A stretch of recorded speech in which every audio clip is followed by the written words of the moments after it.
तो स्टूडेंट्स, आज मैं कक्षा 11 में जो सेकेंड चैप्टर है उसके बारे में चर्चा करूँगा।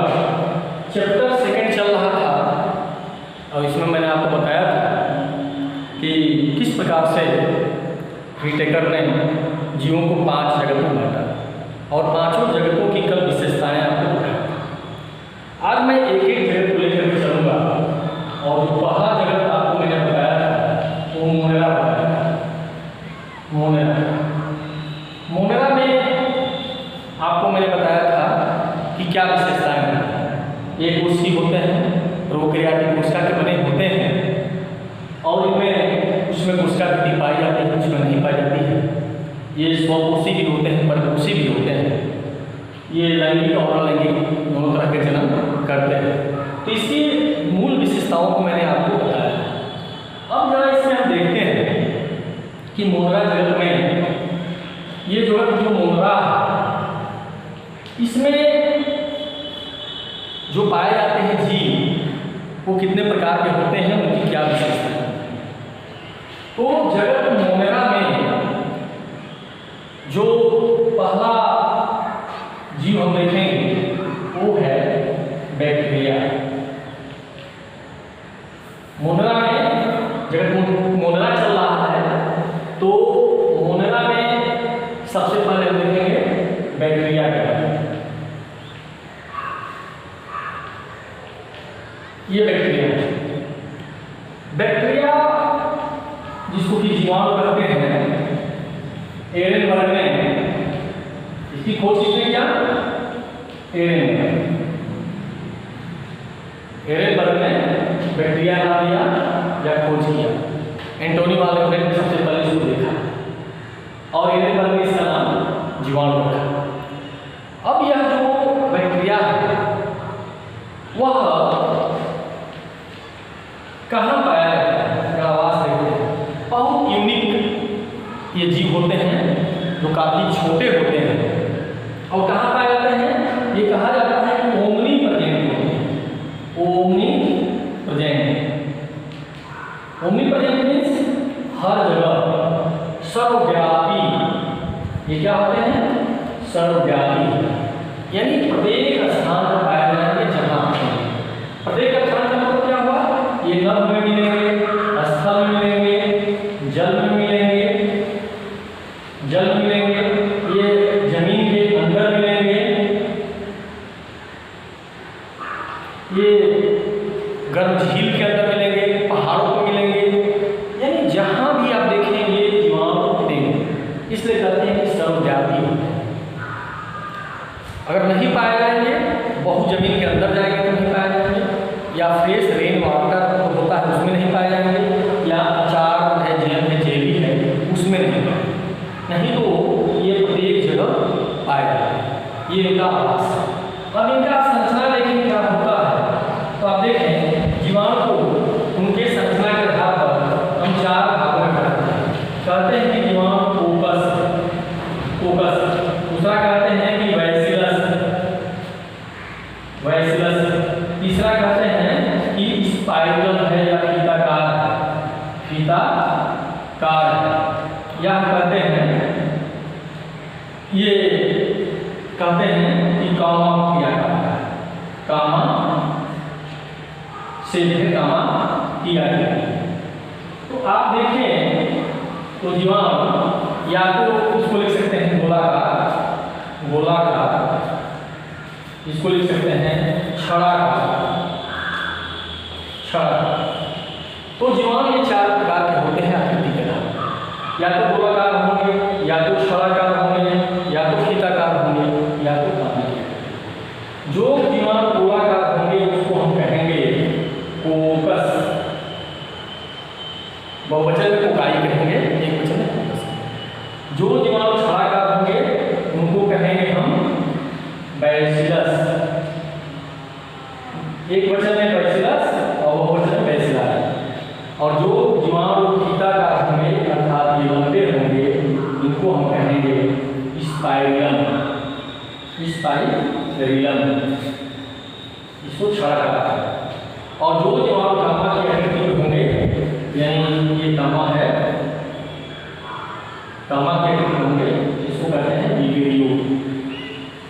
तो आप देखें तो जीवाणु 4 प्रकार के हुए, आकृति का गोलाकार फोकस कहेंगे, छड़ाकार बैसिलस कहेंगे, फीता का स्पाइरलम कहेंगे, और गामा की आकृति की जो होंगी उनको वीडियो कहेंगे।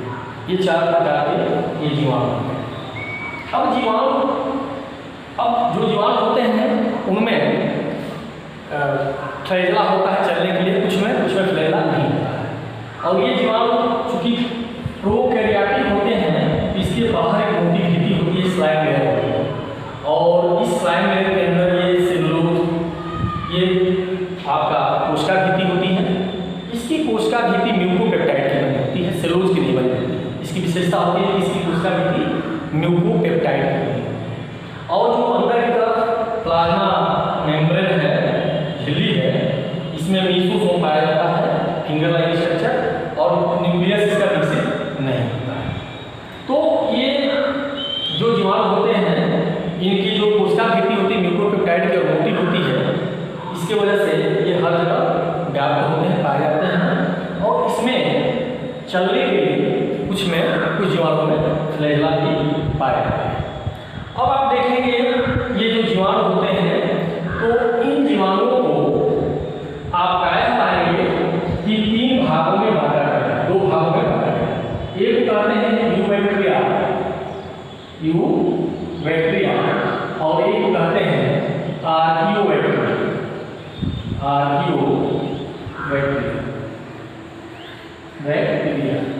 तो वास्तव में मैं जो ये बता रहा हूँ, यह यूबैक्टीरिया होता है। यूबैक्टीरिया का मतलब वह बैक्टीरिया जो सामान्य है, हर जगह पाया जाता है, सामान्य परिस्थितियों में भी मिलता है, उसको कहेंगे यूबैक्टीरिया। और आर्कियोबैक्टीरिया में बैक्टीरिया आता है जो असामान्य वातावरण में पाया जाता है। तो जो मैं ये बताया हूँ, यह वास्तव में यूबैक्टीरिया है। तो ये यूबैक्टीरिया हर जगह पाया जाता है। अब ये यूबैक्टीरिया की आकृति कैसी होती है, इनकी संरचना कैसी होती है, प्रोकैरियोटिक की कोशिका है, तो इसमें केंद्र विकसित नहीं हो रहा, इसमें जो कोशिका भित्ति होगी म्यूकोपेप्टाइड की बनी होती है। तो ये आपका बैक्टीरिया। अब बैक्टीरिया जो होते हैं, इन बैक्टीरिया में आप देखेंगे कि इसमें जो पोषण होता है कैसे होता है।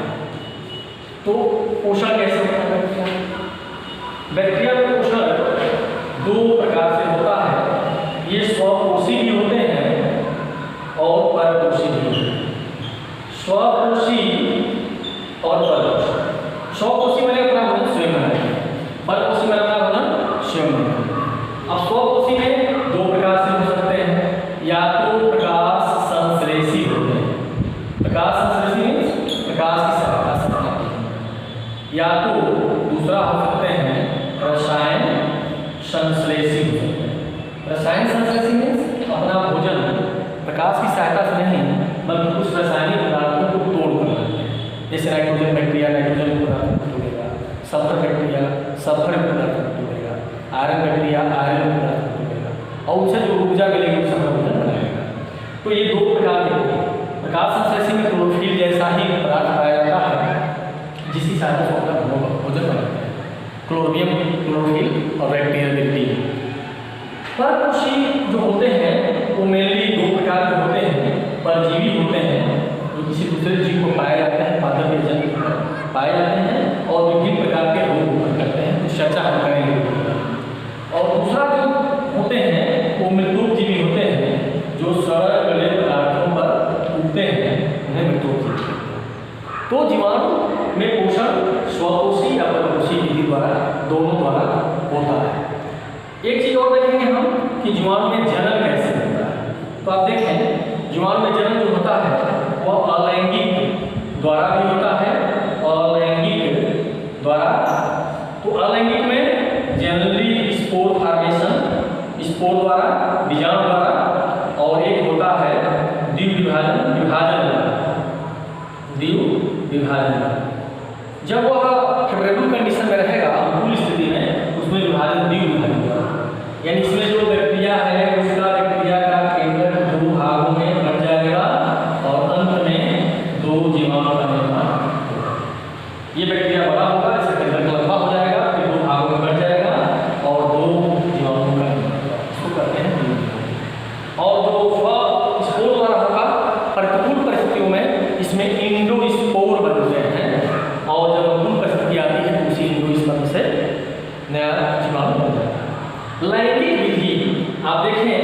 इसमें लैंगिक जो विधि होता है, दूसरी विधि लैंगिक, तो लैंगिक विधि बहुत ही इंपॉर्टेंट है, क्योंकि इनमें प्रक्रिया में लैंगिक विधि, लैंगिक जनन 3 प्रकार का होता है। इसको कहते हैं संयुग्मन। इनमें जो लैंगिक जनन होता है उसको कहते हैं हम संयुग्मन। और ये संयुग्मन जो विधि है वो आप देखेंगे कि वो 3 प्रकार से होता है। एक कहते हैं कॉन्जुगेशन, संयुग्मन, दूसरे को कहते हैं पारगमन, और एक को कहते हैं ट्रांसफॉर्मेशन, स्थानांतरण, रूपांतरण। 3 विधि द्वारा होता है। संयुग्मन में क्या होता है कि 2 जीवाणु मिलते हैं और एक जीवाणु का डीएनए दूसरे जीवाणु में प्रवेश करता है, इसको कहते हैं संयुग्मन, कॉन्जुगेशन। पारगमन में क्या होता है कि एक जो बैक्टीरिया होता है, एक बैक्टीरियोफेज जीवाणुभोजी, वह दूसरे एक बैक्टीरिया से जीवाणु को लेकर दूसरे जीवाणु में पहुंचा देता है। यानी जीवाणुभोजी है बैक्टीरियोफेज, वह एक जीवाणु से डीएनए का टुकड़ा लेकर दूसरे जीवाणु में पहुंचा देता है, इसको पारगमन कहते हैं। और रूपांतरण में क्या होता है कि स्पॉन्टेनियसली स्वयं में वातावरण में एक जीवाणु से डीएनए दूसरे जीवाणु में नग्न आरएनए या डीएनए से पहुंच जाता है। तो बिना किसी सहायता से वातावरण में एक जीवाणु से डीएनए या दूसरे जीवाणु में प्रवेश कर जाता है, इसको कहते हैं रूपांतरण। तो ये 3 विधियां हैं लैंगिक जनन की जीवाणु में। तो जीवाणु के बारे में कुछ चर्चा किए हैं।